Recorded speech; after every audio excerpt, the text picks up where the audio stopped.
Armed police in the US state of Maryland have broken into the house of whistleblower Chelsea Manning after she posted messages on Twitter hinting at suicide.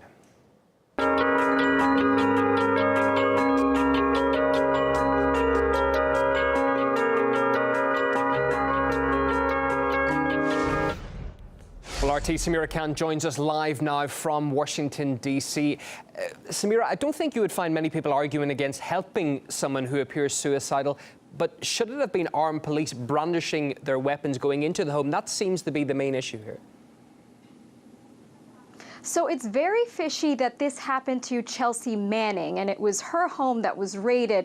She's a former whistleblower who was sentenced to 35 years in prison after leaking government documents to WikiLeaks. Now, she's also an activist who routinely takes part in protests. The last one was in May, where she was protesting against the prosecution of those arrested during Trump's inauguration.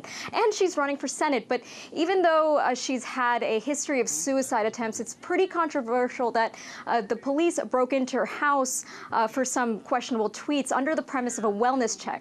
And this was all captured on camera, and the video showed officers breaking in and searching her apartment with their weapons drawn.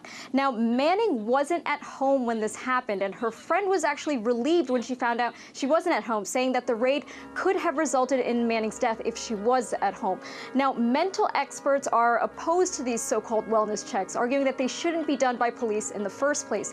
Now, the American Civil Liberties Union has also raised concerns about this practice, saying that potentially suicidal people need professional help, not armed police raids.